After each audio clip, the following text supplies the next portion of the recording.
So glad you're here to celebrate with us today the fact that the cross isn't the end. In fact, it's because of Jesus' resurrection, when he didn't stay dead, that people started to live a new way. And the reason we have faith, the reason we have a church, the reason we have a Bible, the reason any of this exists here at Les Moody Baptist Church and churches all around the world is because when one man died and didn't stay dead, people couldn't help but share that news. And since then, it's been a cascading effect over the last 2,000 years of people following Jesus, discovering that it is a better way to live and it makes life better. So, we've been spending the last couple of weeks, just to catch you up on where we've been, looking at a series called Icon, the Empowering Invitation of the Cross. And it's an invitation not to think different, but to do different. It's an invitation to live differently. What we've looked at over the last little couple of weeks has been a couple of questions which I think will really help us as we try to live in a way that follows Jesus. The first one we asked ourselves was a question of what would choosing to lose look like?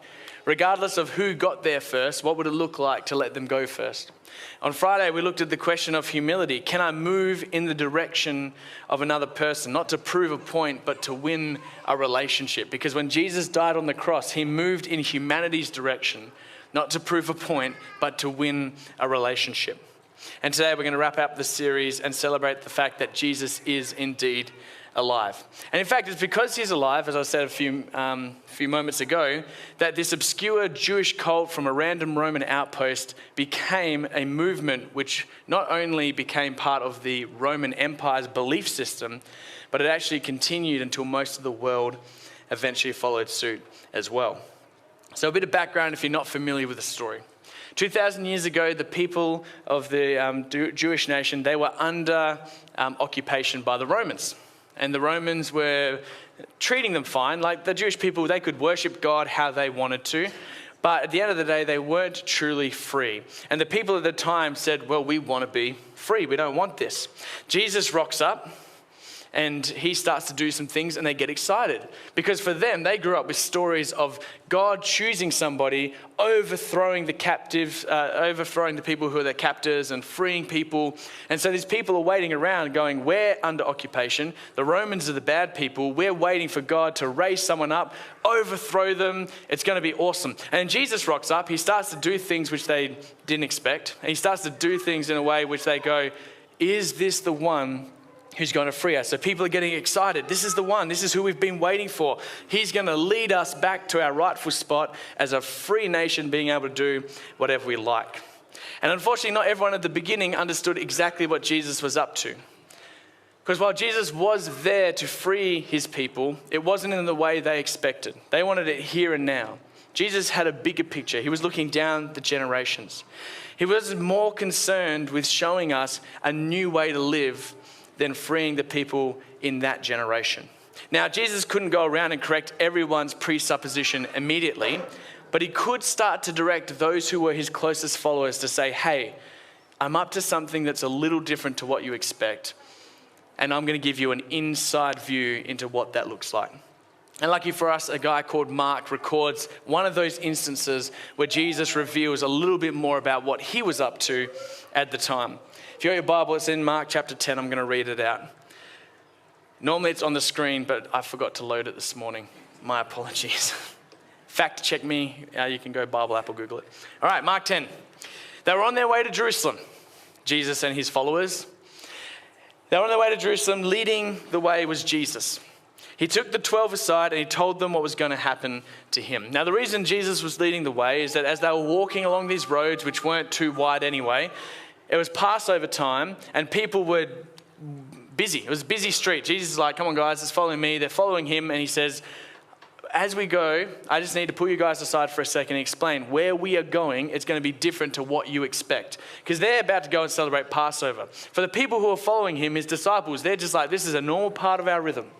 We're going to go and celebrate what God has done in the past with the person who God is working through right now. Pretty exciting for them. But Jesus had to reorientate their expectations for a minute. So he pulls the group over and explains what's going to happen when they get there. He goes, guys, I'm going to be arrested, I'm going to be flogged, and I'm going to be killed. To which they went, I wasn't expecting that to be the answer. So you can feel they're a little bit disheartened. And then something interesting happens. In this moment of being disheartened, two brothers decide, you know what? Now is a really great opportunity to ask Jesus a question. Now, their timing isn't great.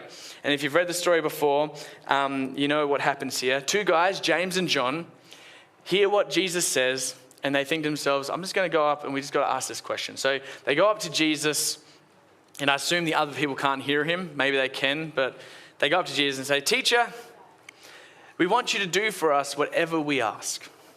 Now, it's a little bit embarrassing. So Jesus has just pulled them aside and said, guys, where we're going, something bad's going to happen to me. And James and John go, now's the time to ask him for something. Now, for those of you who are married, for those of you who have a serious relationship, timing matters, right? Timing matters. With your kids, when you're trying to discipline, timing matters. When you're at the park and it's clear you're not going to make way, maybe just timing matters. When you're trying to have a delicate conversation with your parents about something, maybe you've grown up and you need to talk with them about their behavior, timing matters, right? Like all these different things. I'm just saying, timing matters. So they're going, hey, Jesus, can you do something for us? And they have their request. The request is simple. Hey, let one of us sit at your right and let one of us sit at your left. Is that possible? So they're saying, look, Jesus, we get it. You're number one. Would it be possible? Because we've been with you from the beginning, remember? We've been with you. Is it possible that we can be number 2 and 3? We don't have to be number one. You're number one. But just 2 and 3, like that's got to be worth it, right? If you can't be the one in charge, if you're associated, good enough. Jesus hears what they ask and he replies to them. He says, look, you don't know what you are actually asking. Can you drink the cup I drink? Can you be baptized with the baptism that I am baptized with? It's sort of like when a kid comes up and says something to you and they don't fully understand the magnitude of what they're asking. A few times my kids have come up to me and said, Dad, can we have a late night? Perhaps we could stay up all night. And I'm like, you don't know what you're asking. It's bad for you, it's bad for me, it's bad for everyone. Please go to sleep. They've come up and they've said, Jesus, just can we have this thing?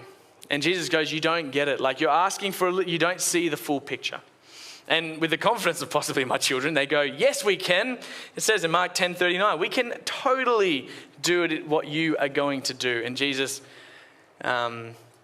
says, now's the time for a different teaching moment. So after they confidently think that, yeah, we can do what they do, the group gets disgruntled. Somehow they've heard this power grab is happening.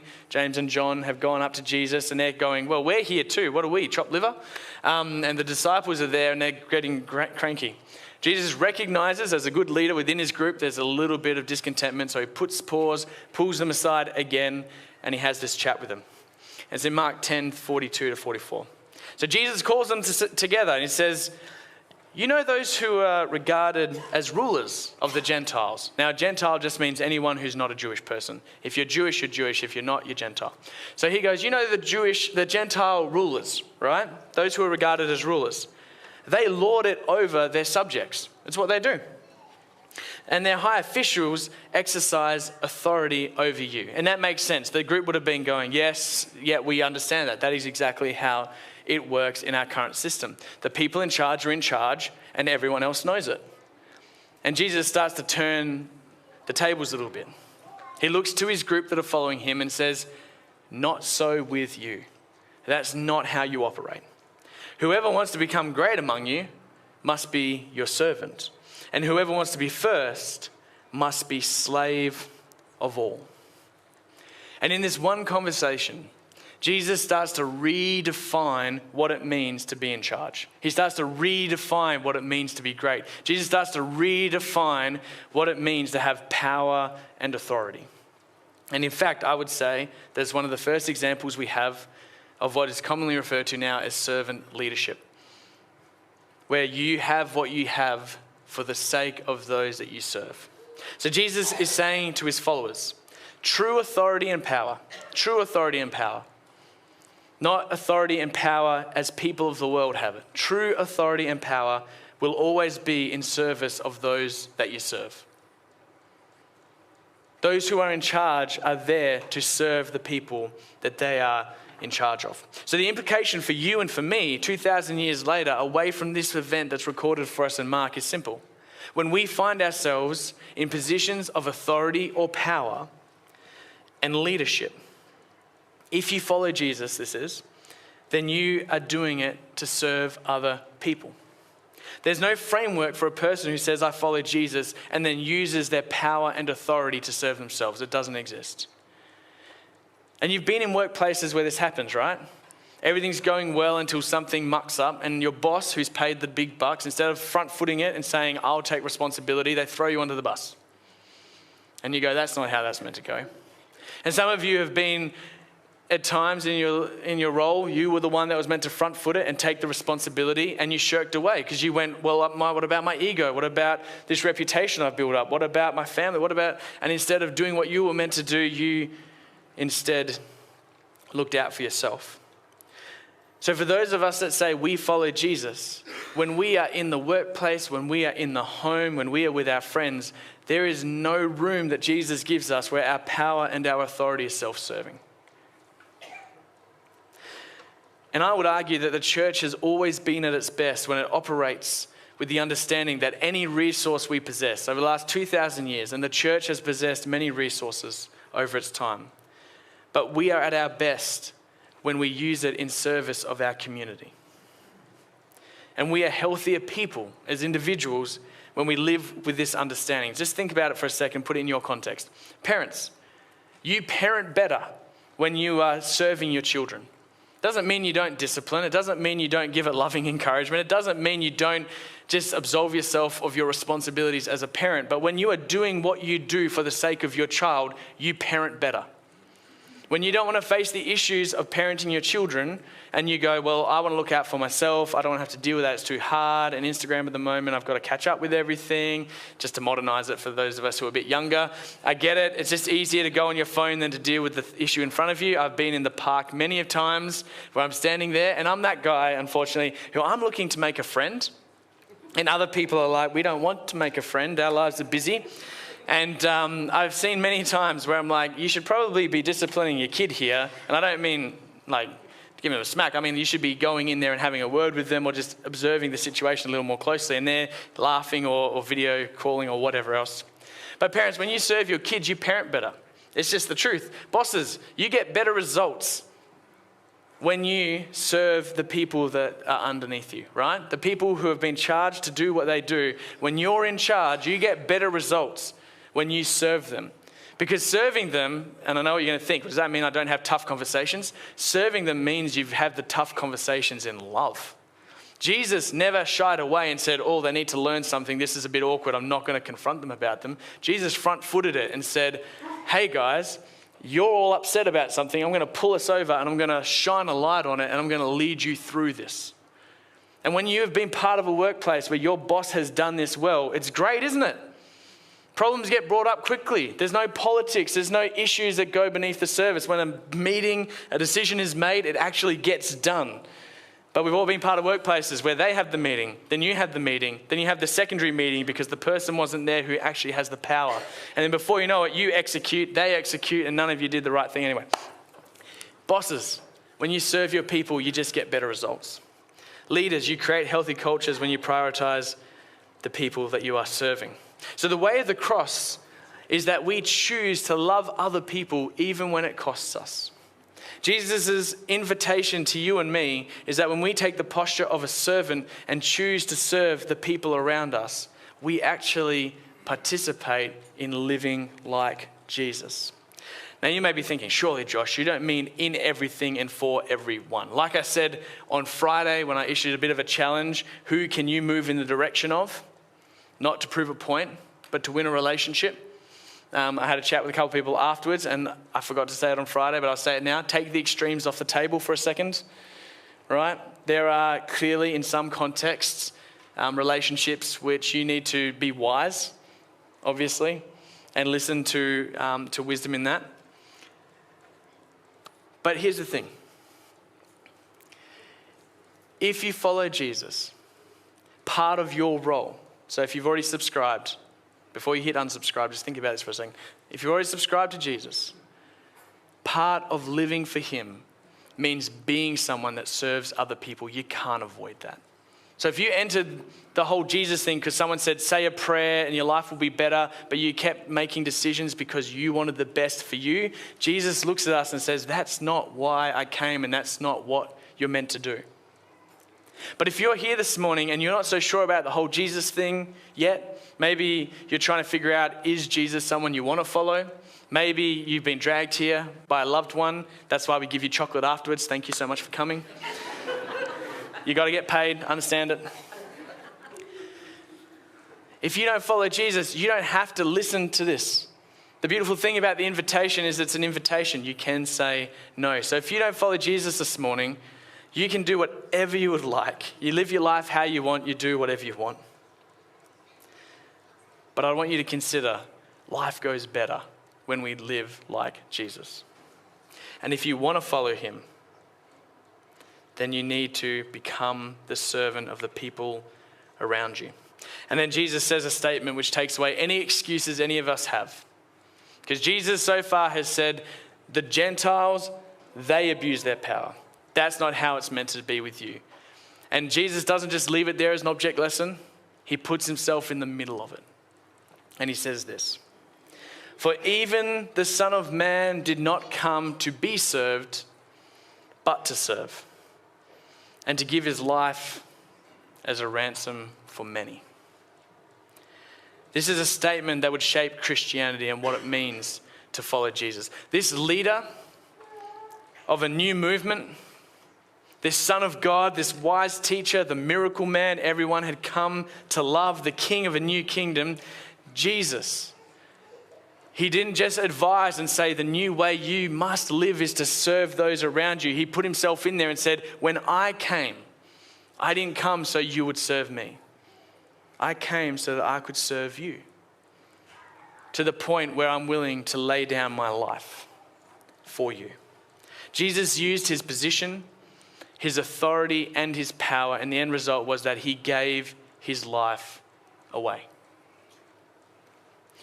Any excuse taken away when he died on that cross, and any doubt removed when he rose again. Because a man who can predict his own death and resurrection and pull it off, I'm going to go with him. Now we're a bit removed from that event. The people at the time saw Jesus alive and they went, this is impossible. The whole reason the early church grew was because people went, dead people stay dead. That has been the formula from the beginning, and it's our experience as we live. But at that point in time, when Jesus came back to life, the people who were there went, we can't explain it, we don't know what the deal is, but we're going to tell everybody that Jesus was alive. And that's exactly what happened. But what captured the imagination of the world wasn't the fact they all saw Jesus alive. That captured the imagination of the few that were there. What captured the imagination of the world was when the people who said that they now follow Jesus actually acted like he was alive. At the time, babies who were not wanted were put outside and left so that they would die. People who followed Jesus put up their hands, took those babies in and said, we're not going to let them do that.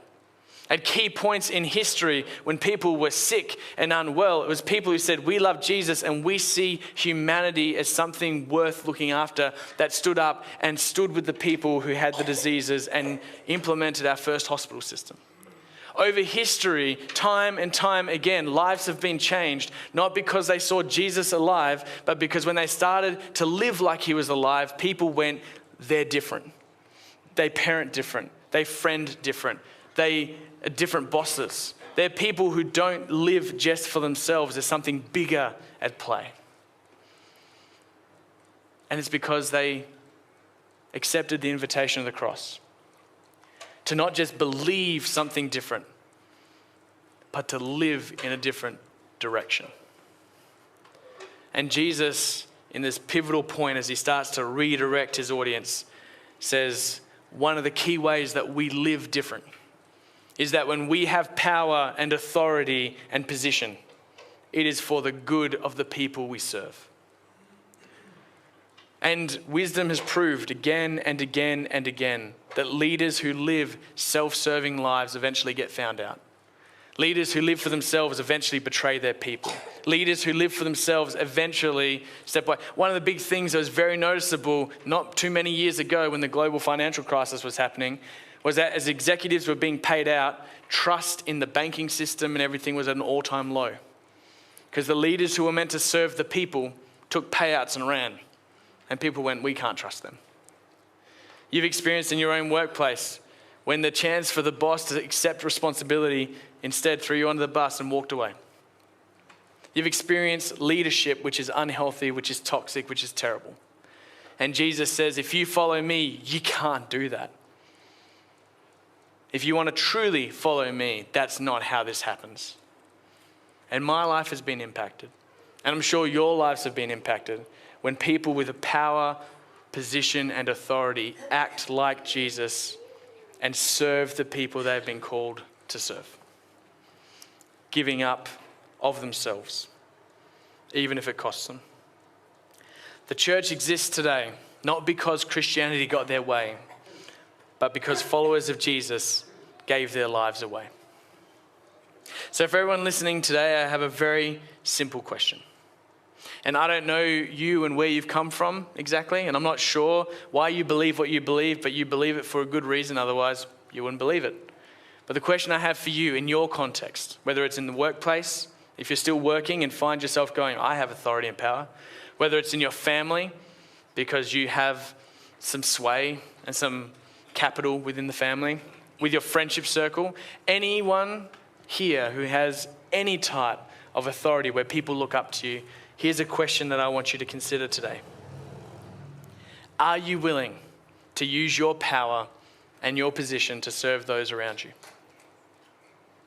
Are you willing to use what has been given to you for the good of other people? When Jesus came back to life, it validated those who were there at the time. But ever since then, what has validated again and again that this reality of Jesus can change lives is the fact that people have put up their hand and said, I'm willing to serve. I'm willing to love. I'm willing to move in their direction. I'm willing to lose. I'm willing to be Jesus in this situation for the world. So to wrap us up, over this series, it's been simple. Many of us are trying to succeed in this life and do a good job. You're trying to do a good job. You're doing your best. But when we focus on striving, ambition, succeed up and to the right, might is right, win at all costs, when we go me at the center, that falls short, in my experience. It might be working for you. If it's working for you, keep going. But if you find that it hasn't been working, would you consider Jesus' way? Would you consider that there is a better way to live? One that's more fulfilling, one that brings us more life, and one that allows us to live this life in a more healthy way. Would you consider the invitation of the cross? And there's 3 things which we're invited to do. We're invited to choose to lose, to be second, to follow Jesus' example and not have to be the one who runs everything. Are you willing to chase humility? Are you willing to accept when you're wrong? Are you willing to accept when others are trying to apologize to you? Are you willing to accept that you don't have everything? Just on the humility thing, a couple of weeks ago when we were chatting about this series, one of the staff shared a great quote. Don't worry about being humble. You're not that great. I was like, bang, that is, don't try to be humble. You're nothing. Anyway, I found that very good. But in chasing humility, are you willing to move in someone else's direction even if it costs you something? And then for today, are you willing to serve those around you?